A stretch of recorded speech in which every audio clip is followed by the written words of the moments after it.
Hi, everyone. Welcome. This is Allie at Heart and Soul Connected. And as always, I appreciate all of you. Thank you for stopping by. Please like and subscribe if you have not yet already.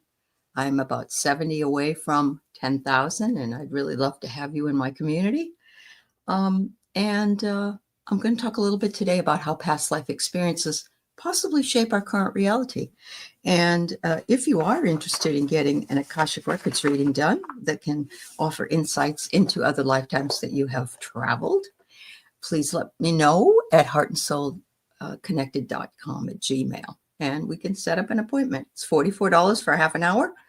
And if we have to go longer, we'll work on the charges accordingly at that point. Anyway, thank you.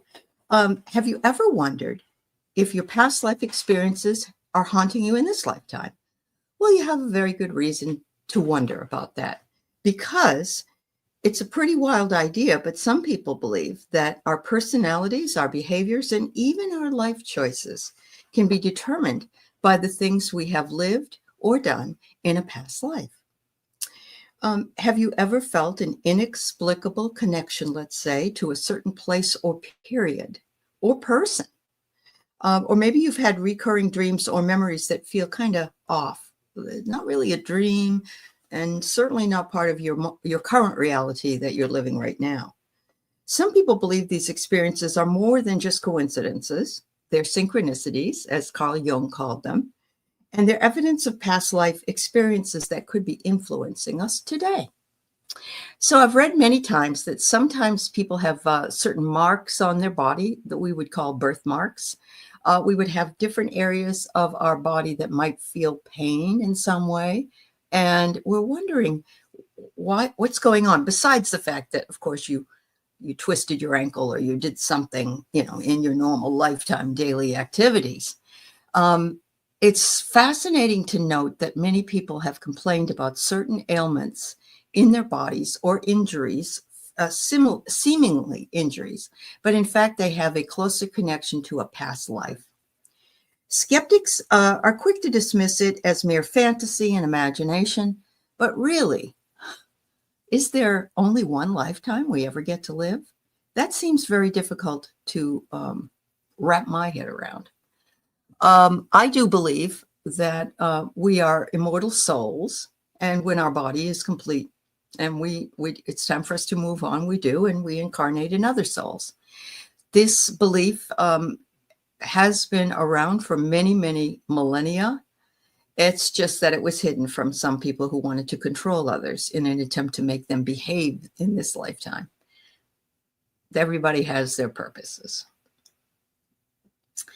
The thing is, there are people who swear that their past life experiences are real, and they've got some pretty cool stories to back it up, including me. Unbelievable stories, and a lot more than 5 or 6. Take the example of the theory of reincarnation. It's an ancient idea that suggests our souls are reborn into new bodies when we die, or after a period of time in which we die. We decide when we want to come back and what vehicle or vessel that we want to be brought through in. Some people believe our past lives influence our current reality, like karma or unfinished business that was needing to be done. And there are anecdotes or stories from people who have declaimed vivid memories of past lives. Some of these are pretty credible, and they offer you information and details that they could not have possibly known about. A lot of these come from young children from the age of, say, 2 to 5, who can vividly even tell you where they lived, what they were doing, and recalling who their current parents were in a past life, where they have no ability to know this. And children say what they feel and see. They don't hold back until, let's say, around 7. So if you've got a young child telling you something, you can best believe them in regard to past life information. One such child was on a show and recalled being in the Twin Towers when it fell, which is very possible. He was very young. He was probably 5 or 6 years old and didn't know anything about 9/11 and didn't know really what he was seeing or doing. He just said there was a tall building and an airplane came through it and people were screaming and it was burnt. He went on and later remembered what his name was and met with the wife of the man who passed in the Twin Towers. This is not simple fluff. This is pretty credible. Another young man remembered burning in a fire as his plane was shot down. He met with another soldier that he worked with when he was in the war, and he told him things, asked him things, and they had a conversation that only that person who died and that soldier who was there could ever have known. So it's more believable than you think it is. And if you have no idea about it, there were a lot of books taken out of a lot of spiritual literature that offered up an explanation of such things, but were taken out purposefully so that people would not realize they had more than one chance to do this lifetime here on the earth. So it's about control. One woman I came across claimed to have memories of being a soldier in World War I. She recalled specific battles, uniforms, and even the name of her fellow soldiers. These soldiers were then verified through the Veterans Administration. What was really striking was that she had a physical scar on her hand that matched the exact location of a wound that she got in her memory. It's stories like this that really, really show you the evidence that you need, that there could be a lot of truth to past life experiences.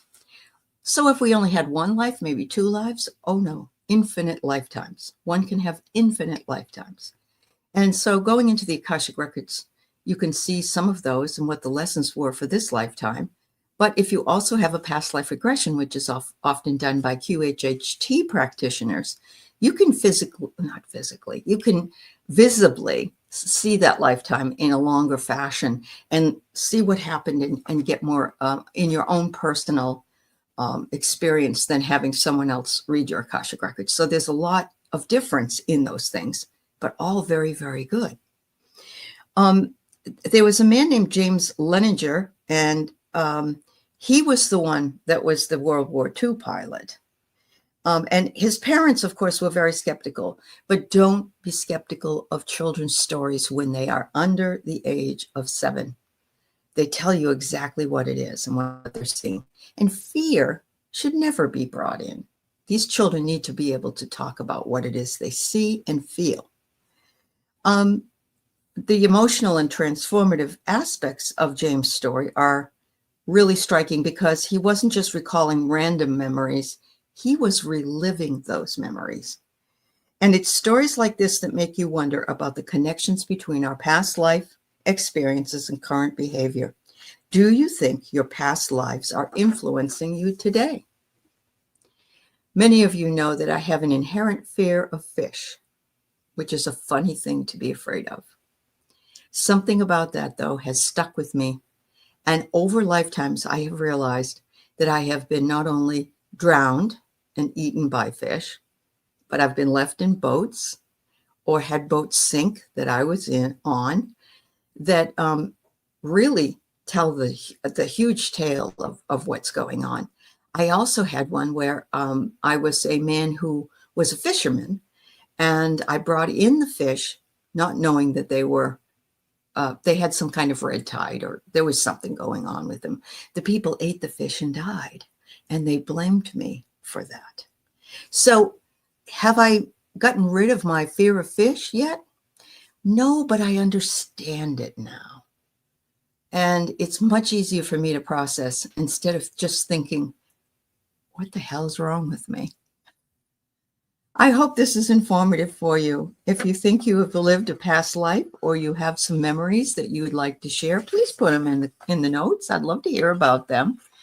And I thank you for taking time to sit with me today and listen to this.